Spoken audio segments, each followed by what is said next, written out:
Hello viewers, তোমরা সবাই কেমন আছো? আশা করছি তোমরা সবাই অনেক ভালো আছো।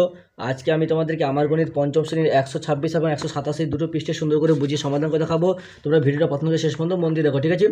আগে সমস্ত পৃষ্ঠা আমি অলরেডি সব সমাধান করে দিয়েছি। যে সমস্ত বন্ধুরা এখনও দেখোনি, আজকের ভিডিওর ডেসক্রিপশন বক্সে প্লেলিস্টের লিঙ্ক দেওয়া আছে, তোমরা ভিডিওগুলো দেখে নেবে ক্লিক করে। ভিডিও শুরু করার আগে তোমাদের কাছে একটা ছোট্ট অনুরোধ, যারা এখন আমাদের এই চ্যানেলটাকে সাবস্ক্রাইব করোনি তারা প্লিজ চ্যানেলটাকে সাবস্ক্রাইব করে দিও। আর যারা সাবস্ক্রাইব করে রেখেছো তাদেরকে অসংখ্য ধন্যবাদ। এখানে 126 নম্বর পৃষ্ঠা কী বলছে দেখো, আয়তকার খেলার মাঠের দৈর্ঘ্য 50 মিটার এবং প্রস্থ 30 মিটার, চারিদিকে পাঁচিল দিতে হবে ও মাঠটি ত্রিপল দিয়ে ঢাকাতে হবে। তাহলে পাঁচিল দেবো, মাঠের চারপাশে পাঁচিল দেবে, ঠিক আছে? বলছে তাই পরিসীমা থেকে পাঁচিলের দৈর্ঘ্য, তাহলে পরিসীমা থেকে তাহলে পাঁচিলের কতটা দৈর্ঘ্য আমরা কী করে জানবো? সেটা জানতে গেলে আমাদের পরিসীমা থেকে জানতে হবে। তাহলে পাঁচিলের দৈর্ঘ্য তাহলে কী হবে? সূত্র কি 2 × দৈর্ঘ্য যোগ প্রস্থ, তাই তো? এটাই পাঁচিলের পরিসীমার সূত্র। তাহলে আয়তক্ষেত্রের পরিসীমার সূত্র, তাহলে 2 × দৈর্ঘ্য প্রস্থ বসিয়ে দিয়ে তাহলে যোগ করে 180 বেরিয়েছে। তাহলে ত্রিপল লাগবে আয়তকার ক্ষেত্রে, তাই ক্ষেত্রফল থেকে জানবো কতটা ত্রিপল লাগবে। দেখো ক্ষেত্রফল থেকে জানতে পারবো যে কতটা ত্রিপল লাগবে। তাহলে ত্রিপল লাগবে, ক্ষেত্রফল বের করার সূত্র কি? দৈর্ঘ্য গুণ প্রস্থ। তাহলে দৈর্ঘ্য আর প্রস্থ গুণ করেছে 1500 বর্গমিটার। এবারে কি বলছে, আয়তকার ক্ষেত্রের ক্ষেত্রফল 120 বর্গমিটার, দৈর্ঘ্য 12 মিটার হলে প্রস্থ কত হবে? তাহলে আয়তক্ষেত্রের ক্ষেত্রফল সমান কি? দৈর্ঘ্য গুণ প্রস্থ।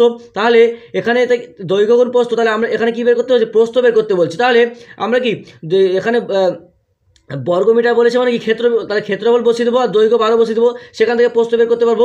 কী করে বের করবো? দেখো দৈর্ঘ্য গুণ প্রস্থ সমান ক্ষেত্রফল, তাহলে প্রস্থকে এদিকে রেখে দিয়ে এদিকে নিয়ে গেছে, তাহলে দৈর্ঘ্যটা এর সঙ্গে গুণ ছিল, তাহলে কি এদিকে গেলে ভাগ হবে, তাহলে ক্ষেত্রফল ভাজিত দৈর্ঘ্য। তাহলে দেখো এবার দেখো প্রস্থ সমান ক্ষেত্রফল কত ছিল?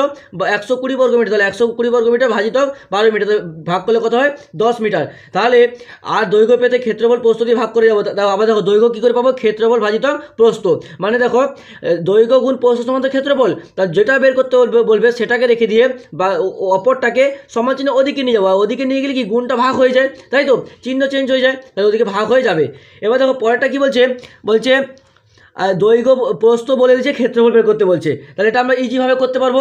দেখো খাতা দিকে একটু চোখ রাখো। তাহলে এখানে আমরা কি জানি যে দৈর্ঘ্য গুণ প্রস্থ সমান, আমরা জানি যে দেখো এখানে দেখো দৈর্ঘ্য গুণ প্রস্থ সমান কি? দৈর্ঘ্য গুণ প্রস্থ সমান কি? ক্ষেত্রফল। এবার দেখো এখানে কি বলেছে? দৈর্ঘ্য আর প্রস্থ বলে দিচ্ছে। তাহলে দৈর্ঘ্য আর প্রস্থ, দৈর্ঘ্য কত? 50 মিটার, 50 মিটার, আর ক্ষেত্রফল প্রস্থ কত? 20 মিটার, 20 মিটার। তাহলে এটা সমান কি? ক্ষেত্রফল। তাহলে এটাকে গুণ করো, গুণ করলে কত হয়? 5 × 10 আর 2 শূন্য, কত? 1000 মিটার সমান কি? 1000 মিটার সমান এটা ক্ষেত্রফল। এটা কি 1000 বর্গ মিটার হবে, ঠিক আছে? তাহলে দৈর্ঘ্য প্রস্থ দিয়ে দিলে আমরা ক্ষেত্রফল কী করে বের করবো? তাহলে এটা কি হবে? এটা হবে 1000 বর্গ মিটার। এবার দেখো প্রস্থ বলে দিয়েছে, ক্ষেত্রফল বলেছে, তাহলে দৈর্ঘ্য বের করতে হবে। তাহলে একই রকমভাবে আমরা সূত্রটা জাস্ট লিখবো যে দৈর্ঘ্য গুণ প্রস্থ সমান কি? ক্ষেত্রফল, ঠিক আছে?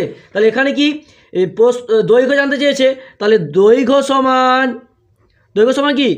ক্ষেত্রফল, আর এটা কি প্রস্থটা দৈর্ঘ্যের সঙ্গে গুণ ছিল, ওদিকে ভাগ হবে, ভাজিতক প্রস্থ, বা এমনি ভাগ দিয়ে প্রস্থ লিখতে পারো। তাহলে ক্ষেত্রফল সমান কত? ক্ষেত্রফল সমান 1200 বর্গমিটার, তাহলে 1200 বর্গমিটার বিয়োগ ভাগ প্রস্থ সমান কত? 30 সেন্টিমিটার। তাহলে এটা কাটাকুটি করবো, 3 3 4 12 শূন্য, তাহলে কত হবে? 40। এখানে দেখো কাটাকুটি করলাম, তাহলে 3 4 12 আর শূন্য, তাহলে কি? 40 সেন্টিমিটার, ঠিক আছে? তাহলে 40 সেন্টিমিটার, তাহলে এটা কি হবে? এটা হবে তোমার 40 সেন্টিমিটার। এবার দেখো তুমি এটা আবার পুরো দেখো, 40কে 30 দিয়ে গুণ করে দেখো, দেখো 1200 বর্গমিটার, 4 3 12 আর 2 শূন্য 2 শূন্য, 1200 বর্গমিটার হবে। তাহলে অঙ্ক ঠিক আছে। তাহলে তারপরটা দেখো দৈর্ঘ্য প্রস্থ বলেছে, ক্ষেত্র বের করতে বলছে, তাহলে বের করতে পারবো, ডাইরেক্ট গুণ করে দেবো। 25 সালে কত? 100, 25 সালে 100, আর একটা শূন্য জন্য একটা শূন্য, তাহলে এত বর্গমিটার, তারপরে দেখো দৈর্ঘ্য বলে দিচ্ছে, প্রস্থ বের করতে হবে। তাহলে দেখো, তাহলে আমরা আবার একই রকমভাবে লিখবো যে দৈর্ঘ্য গুণ প্রস্থ সমান কি? ক্ষেত্রফল। তাহলে এখানে প্রস্থ বের করতে বলছে, তাহলে প্রস্থ সমান ক্ষেত্রফল, এটা কি ওদিকে গেলে ভাগ হবে, ভাজিতক দৈর্ঘ্য।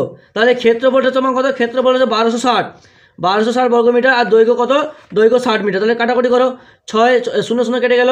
তারপর দেখো 6 কে 6, 6 দুগুণে 12, 6 দুগুণে 12, 6 কে 6 কত হচ্ছে? 21, তাহলে 21 মিটার। তাহলে এটা হয়ে যাবে 21 মিটার। এটা তুমি আবার পুনরায় গুণ করে দেখো, 21কে 6 দিয়ে গুণ করো, 21 কত? 6 কে 6, 6 দুগুণে 12, একটা শূন্য 21, তাহলে এটা অঙ্কটা ঠিক আছে। এবার দেখো 127 নম্বর পৃষ্ঠায় কী বলছে। 127 পৃষ্ঠা বলছে বর্গাকার মেঝে রং করি। বলছে রবিনের বাড়ির সামনের মেঝে বর্গাকার, লম্বার দিক ও চওড়ার দিক সমান। তাহলে লম্বার দিক আর চওড়ার দিক কি সমান। ফিতে দিয়ে মেপে জেনি দেখলো এক ধারের দৈর্ঘ্য 8 মিটার। তাহলে এক ধারের দৈর্ঘ্য 8 মিটার, তাহলে বর্গাকারে কি প্রত্যেকটা বাহু দৈর্ঘ্য সমান হয়। তাহলে কতটা রং লাগবে, প্রথমে মেঝে ক্ষেত্রফল বের করো। তাহলে ক্ষেত্রফল বের করবো কী করে, আয়তক্ষেত্রের ক্ষেত্রফল সমান কি দৈর্ঘ্য গুণ প্রস্থ, আর বর্গক্ষেত্রের ক্ষেত্রফল সমান কি দৈর্ঘ্য গুণ দৈর্ঘ্য। দেখো দৈর্ঘ্য যত হবে প্রস্থ, কারণ আয়তক্ষেত্রে প্রত্যেকটা বাহুর দৈর্ঘ্য সমান হয়, তাহলে দৈর্ঘ্য গুণ দৈর্ঘ্য। তাহলে 8 গুণ 8, কারণ কি দৈর্ঘ্য সমান প্রস্থ আয়তক্ষেত্রে, তাহলে 8 × 64। তাহলে 64 বর্গমিটার জায়গা রং করা যায় এমন পরিমাণ রঙের দরকার। তাহলে বর্গক্ষেত্রের ক্ষেত্রফলের দৈর্ঘ্য কি, সূত্র কি, ক্ষেত্রফলের সূত্র হচ্ছে বাহুর দৈর্ঘ্য গুণ বাহুর দৈর্ঘ্য। এবার দেখো কী বলছে যে বর্গাকার মাঠের একটি বাহুর দৈর্ঘ্য 21 মিটার। তাহলে একটি বাহুর দৈর্ঘ্য, বর্গাকার মাঠে একটি বাহুর দৈর্ঘ্য 21 মিটার হলে ক্ষেত্রফল কি বাহুর দৈর্ঘ্য, সূত্র কি বাহুর দৈর্ঘ্য গুণ বাহুর দৈর্ঘ্য। তাহলে 21 মিটার গুণ 21 মিটার, তাহলে 21 মিটার গুণ 21 মিটার। তাহলে এটাকে ক্যালকুলেশন করলে কত হয়, 21 গুণ করলে হয় 441 আর বর্গমিটার, কারণ কি দুটো মিটার হলে বর্গমিটার, ক্ষেত্রফল একক হবে বর্গমিটার।